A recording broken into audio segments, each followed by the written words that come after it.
Muli namang tinalakay sa Kamara ngayong araw ang isinusulong na pinag-isang panukala na magbibigay proteksyon sa karapatang pantao ng mga persons deprived of liberty o PDL sa bansa.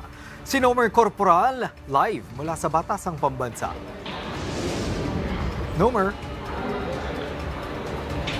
Greg, kaugnay pa rin ito ng nagpapatuloy na pagdinig ng Committee on Human Rights ukol sa panukalang batas na magtatatag ng National Preventive Mechanism na magbibigay ng saklaw o kapakanan ng mga PDL. Sa pamamagitan ng pinag-isang panukala mula sa House Bills 3047, 662 at 6666 o ang National Preventive Mechanism Against Torture, magkakaroon ng mas matibay na mekanismo para maprotektahan ng mga PDL na nakaranas ng anumang uri ng pang-aabuso sa loob ng piitan.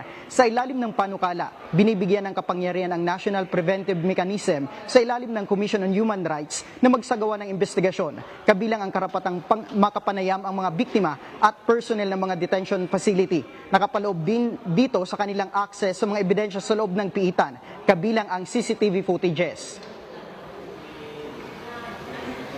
To avoid an undue delegation of legislative powers, Congress merely has to provide the guardrails, the criteria.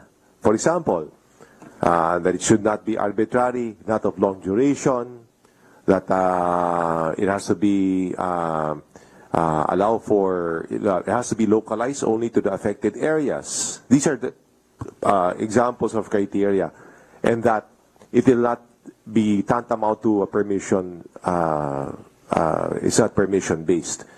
Binigyan din sa pagdinig ang kalaga ng mas maayos na koordinasyon at tamang identification ng mga kasapi ng NPM sa tuwing magsasagawa ng inspeksyon sa mga piitan. Suportado ito ni Surigao del Sur 2nd District Representative Alexander Pimentel na nagpayag na mahalaga ito upang maiwasan ang mga komplikasyon sa pagbisita sa mga persons deprived of liberty. Kung announce visit, dapat may dala silang papeles para ma-validate, ma-confirm. Kahit na unannounced, pero dapat ipakita nila doon sa battalion commander o yung kampo na papasukin nila o unannounced. Pero you could verify as and validate para maiwasan natin yung mga peke. Kung magkukonduct po ng unannounced visit yung NPM team, they shall be duly identified, may uniform, and covered by a mission order para limited lang po talaga yung pupunta sa sa place of deprivation of liberty. Kaya lang po ako sa yung exceptions dahil nga po doon sa powers and functions ng NPM nakalagay po doon to conduct regular and unannounced visits to places of deprivation of liberty.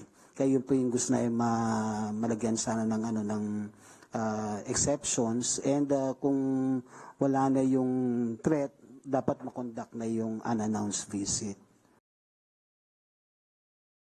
Saklaw din ng panukala ang pagtitiyak na hindi lamang ang karapatan ng mga PDL ang mapoprotektahan, kundi maging ang kanilang kalagayan at mga pangangailangan sa loob ng piitan. Samantala, patuloy pa rin na pinag-aaralan ng Technical Working Group ng komite sa pangunayan ni Representative Antonio Roman III ang panukala na inaasa na mapapasa sa lalong madaling panahon. At yan muna ang update mula dito sa Kamara. Balik sa inyo.